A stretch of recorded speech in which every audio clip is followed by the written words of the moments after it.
In just 3 minutes and 52 seconds, one pension audit destroyed Britain's most trusted financial architect. I've covered one system in Treasury Committee hearings. I've witnessed budget collapses, economic scandals, and ministerial assassinations. But what happened at 2:14 p.m. on January 16th in Committee Room 15 wasn't just parliamentary oversight. It was systematic obliteration of Jeremy Hunt by a woman who had built an unbreakable case of the largest pension theft in British financial history. Kemi Badenoch walked into the Treasury Committee carrying a secured briefcase sealed with HM Revenue and Customs and pensions regulator stamps. She looked like a financial prosecutor who had assembled evidence to destroy a criminal network built on exploiting pensioners' life savings. What none of us knew was that briefcase contained HMRC documents exposing £12 billion in pension tax diversions to investment schemes controlled by Hunt's financial network.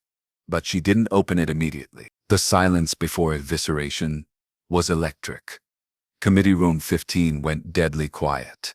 Not respectful parliamentary courtesy, but absolute silence when everyone knows they're witnessing a Chancellor's reputation destruction. At 2:14 p.m., Hunt's principal private secretary received an urgent, encrypted message.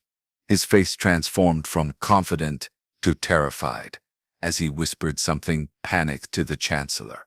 Hunt's economic credibility cracked. His Treasury advisor was frantically checking emergency communications. She looked like someone who knew 4 years of fiscal responsibility reputation was about to be exposed as Westminster's biggest pension raid. And then Badenoch opened her briefcase. "Chancellor," she began, her voice carrying prosecutorial authority that commanded attention. "I want to discuss pension taxation policy and concerning financial irregularities brought to my attention through HMRC intelligence cooperation." Standard opening, nothing threatening. Hunt looked relieved, confident his media team were preparing responses about conservative unity on pension reforms. But Badenoch's briefcase was positioned precisely, opened to a tab marked with Serious Fraud Office and Pensions Regulator seals. This wasn't routine questioning, this was systematic prosecution. "Shadow Chancellor," Hunt replied in his Surrey accent, "this government remains committed to sustainable pension taxation that reflects our values of fiscal responsibility and long-term economic stability." Perfect parliamentary deflection. But Badenoch wasn't interested in pension philosophy. She was building towards something devastating, like an investigator with documents to destroy fraudulent claims. "Chancellor," she said, removing a document, "are you familiar with the Strategic Pension Revenue Trust, established in London on March 22nd? The question hit the committee like financial dynamite. Hunt's expression didn't change, but I watched his hands. They went rigid. When Chancellor's hands stop moving during pension discussions, their survival instincts have activated. "Shadow Chancellor," Hunt replied, maintaining composure but lacking confidence. "The Treasury works with numerous pension coordination bodies as part of our comprehensive approach to retirement taxation and revenue optimization." Wrong answer. Catastrophic. When asked about a specific London trust with a specific date, generic answers about pension taxation suggest massive cover-up. Badenoch pulled out a second document with HMRC investigation stamps and Treasury markings. "Chancellor," she continued, gaining momentum, "according to these financial investigation documents, the Strategic Pension Revenue Trust has processed £12 billion in pension tax revenue since a shockwave rippled through committee observers. £12 billion represented nearly half of all annual pension tax receipts, but Badenoch was just beginning her systematic evisceration. "And Chancellor," she said, producing a third document, "these files show that only £2.7 billion of those funds ever reached HM Treasury accounts." The committee fell silent. Not parliamentary courtesy. This was MPs processing information that could destroy careers and trigger criminal investigations into pension fraud. Hunt's Treasury advisor leaned forward, her financial training inadequate for criminal allegations. His media handler stopped checking his phone, staring at Badenoch with disaster shock. But what happened next changed everything. Hunt shot forward, his fiscal composure evaporating. Shadow Chancellor, these allegations represent serious mischaracterization of legitimate pension revenue coordination processes. Chancellor, Badenoch interrupted, cutting through the protest. Are you denying that you personally authorized tax collection mechanisms that diverted $9.3 billion in pension revenue to accounts controlled by your investment advisory network? Silence. Absolute silence. For 23 seconds I counted. Hunt said nothing. 23 seconds in Treasury Committee proceedings equals admission of financial guilt. When he finally spoke, his voice had changed. The confident economic architect was gone, replaced by panic with a Surrey accent. I authorized numerous revenue collection mechanisms as part of the Treasury's pension optimization responsibilities. I cannot recall every specific taxation arrangement or revenue mechanism from complex fiscal coordination. Devastating response. When a chancellor says, I cannot recall about $9.3 billion in missing pension revenue while claiming fiscal responsibility, it sounds like systematic financial fraud. Badenoch opened her briefcase one final time and removed the smoking gun that ended Hunt's economic, political leadership. Chancellor, she said, her voice now carrying absolute authority, perhaps this will help refresh your pension memory. She placed a bank statement on the committee table. The document showed transfers from Strategic Pension Revenue Trust to Hunt Investment Advisory, with his personal signature clearly visible on authorization forms. This transfer record shows $3.4 billion in pension tax revenue transferred to your family's investment firm on December 15, 2023, while pensioners faced winter fuel payment cuts. The same week, your advisory firm earned $89 million in management fees from these high-risk pension investments. The timing was devastating. Winter cuts, same week, family enrichment. This wasn't fiscal responsibility. This was documented theft by someone who claimed to protect pension security while secretly stealing pensioners' tax contributions. Hunt's face drained of color. His hands were visibly shaking.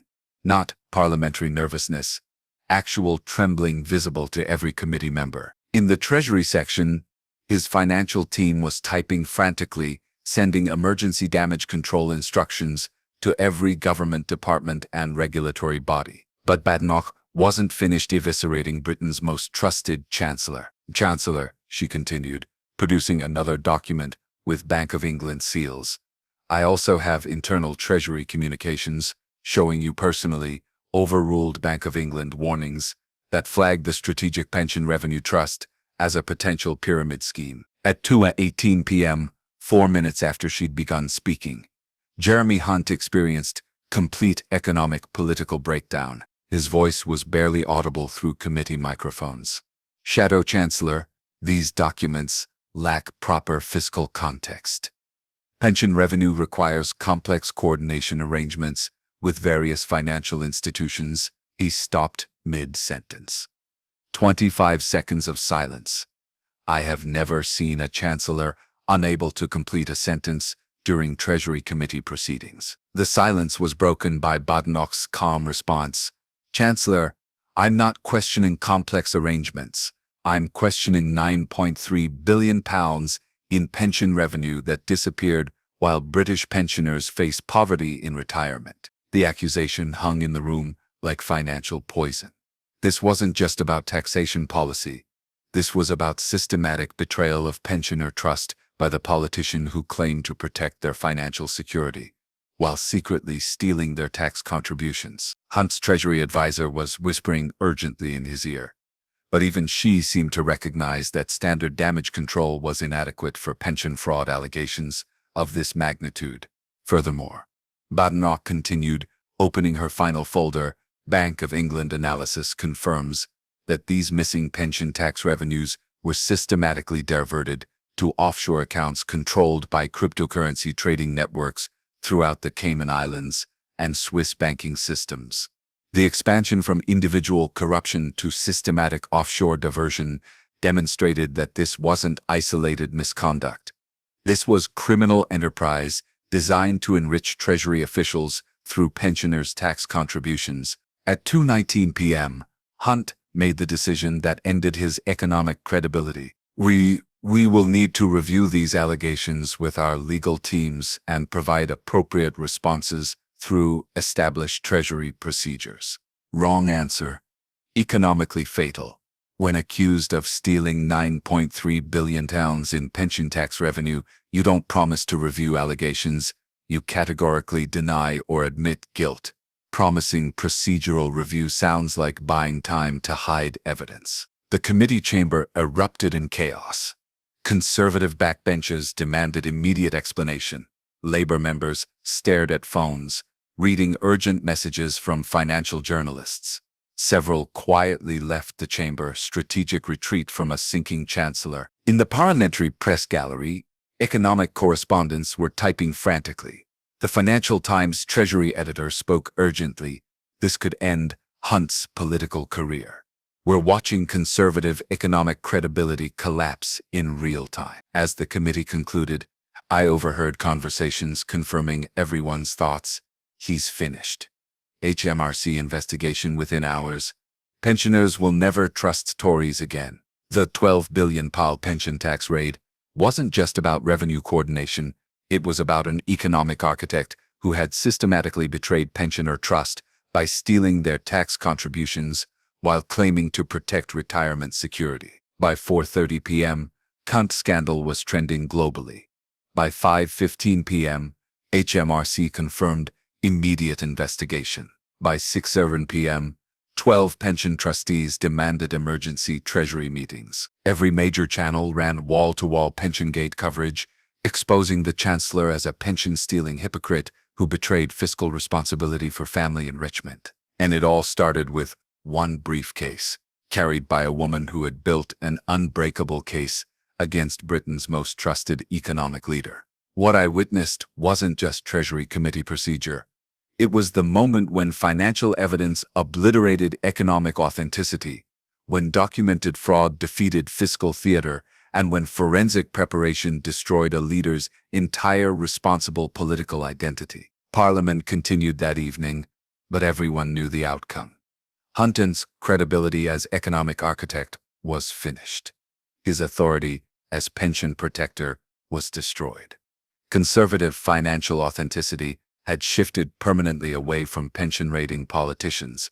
Sometimes economic justice takes years through HMRC investigations.